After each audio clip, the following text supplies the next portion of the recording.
My name is Priscilla, and I'm the Children's Peace Formation Coordinator at On Earth Peace. Today I'll be reading Ada's Violin, the story of the recycled Orchestra of Paraguay by Susan Hood.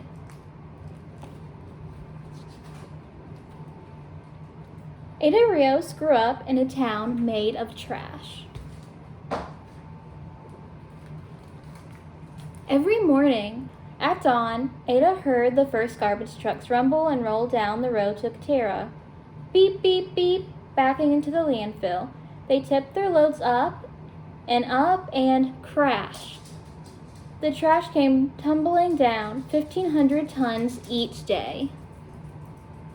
Ada and her friends watched as the gancheros, the recyclers, scrambled, tearing into plastic bags with long-handled hooks, pushing aside moldy produce and grabbing anything they could recycle or sell.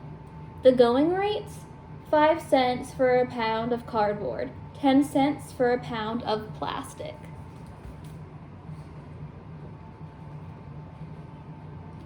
This noisy, stinking, sweltering slum was not the most nurturing neighborhood.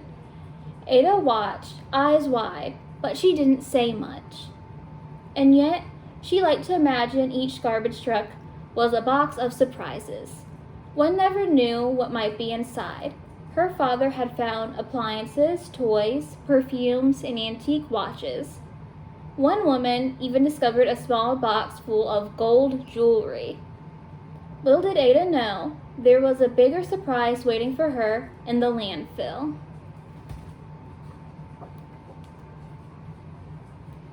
Every day, when Ada's parents went to work, Grandmother Marian cared for Ada and her little sister, Noelia. Grandma loved to sing rock and roll songs from the 1960s. The girls grew up to the tunes of the Beatles, Simon and Garfunkel, and Creedence Clearwater Revival. Ada loved to sing too, but only when no one was listening. Ada's dad brightened the night with stories and songs of great musicians. He turned up the radio and pointed out the sounds each instrument made. Ada heard one above all others. Zing went the strings of the violin.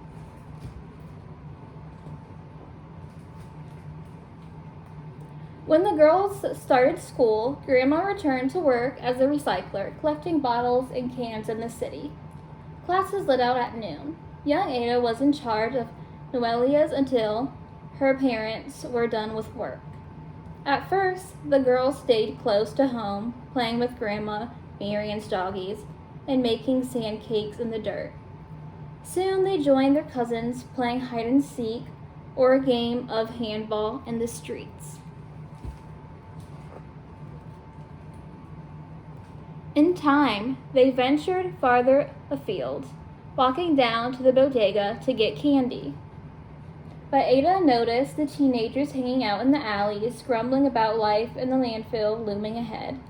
What would happen to them to her? To her little sister?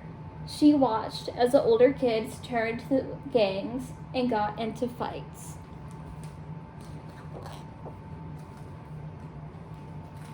One day, when Ada was 11 years old, her grandmother saw a sign posted on the wall of a chapel.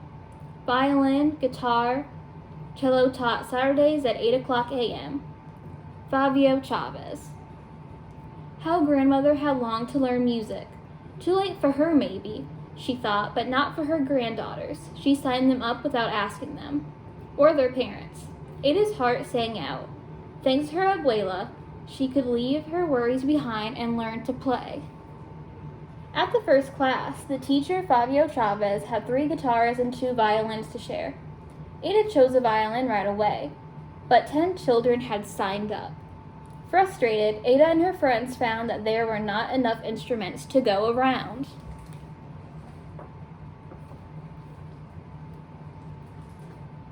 And there was a bigger problem. Everyone quickly realized that the children would need to practice at home, but it wasn't safe to be seen with an expensive instrument in Katera, where a violin is worth more than a house. Watching the children play amid broken glass and rusty metal, Senor Chavez knew he had to do something. He remembered a band called Les Luthiers that made its own instruments. That was it. He asked Nicolas Cola Gomez, a ganchero and carpenter, for help. Senor Gomez found a discarded drum with a big hole in it. What could he use to fix it? He picked through the trash and discovered an old X-ray film. Would that work?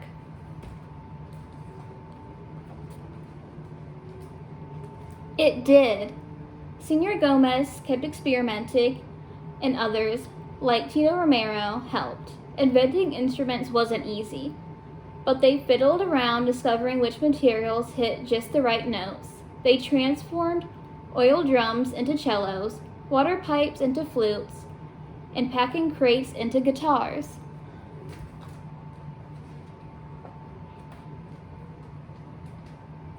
Soon there were enough instruments for all the children who wanted to play.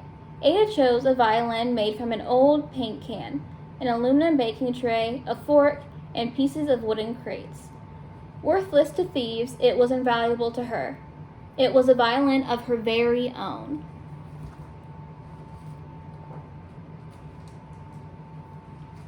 Senor Chavez set up a strict schedule of 3-hour lessons. The class had no classroom, so they played outside, despite the 100-degree heat and sudden downpours. At first, Ada and the others struggled. Sharps and flats changed and clashed. Playing an instrument is a process.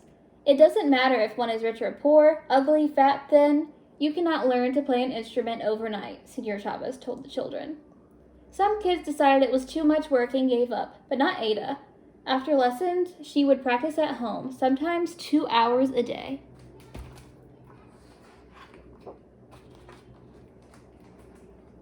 In time, the screeches, twangs, and tweets hit all the right notes. Their class became a small island where Chavez taught them to respect themselves and one another. Be kind. Always say please and thank you. Say you're sorry. Be dedicated when you commit to something, Senor Chavez told the children. Soon, the ragtag crew of kids learned to tune in, to listen to one another, to the band, together. The recycled orchestra was born. From then on, there was something new in the air in Catera. Gancheros trudging home from the landfill might lift their head to hear the sounds of Ada's violin, or the strains of Bibi's cello, or the strum of Noelia's guitar. A symphony of sound helped to fit them beyond the heat, the stench, and their aching backs.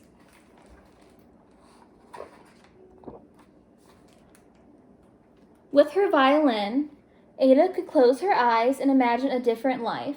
She could soar on the high, bright, bittersweet notes to a place far away. She could be who she was meant to be.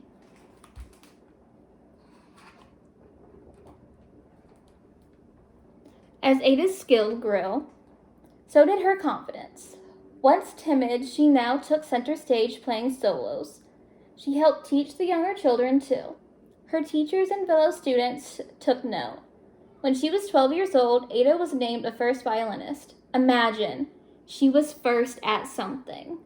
Shortly after, she and her 39 fellow musicians were invited to perform concerts in Catera and later in the nearby capital city of Asuncion. Word of this extraordinary orchestra spread. Soon they were asked to perform in other cities and even other countries. Ada and her friends flew on their first airplane, stayed in their first hotel, swam in the bright blue waters of Rio de Janeiro, sampled their first pastries and pineapple, and saw sights they never imagined. The world dazzled them, just as they dazzled the world. When Ada was 16, the orchestra received a very special invitation. They were asked to tour with a world-famous rock band. More than 35,000 people awaited them at their first concert stop in Bogota, Colombia. Ada was more than nervous. She didn't know how to enter or how to greet the audience. She went blank. She saw a giant stage with glaring lights and heard people screaming.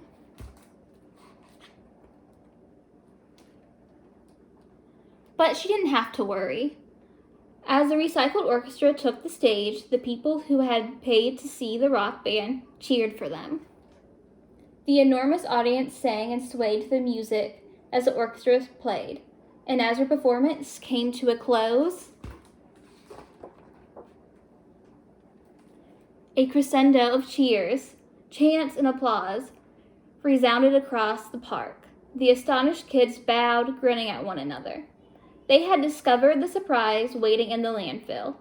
Buried in the trash was music, and buried in themselves was something to be proud of. And here is a picture of the real recycled orchestra.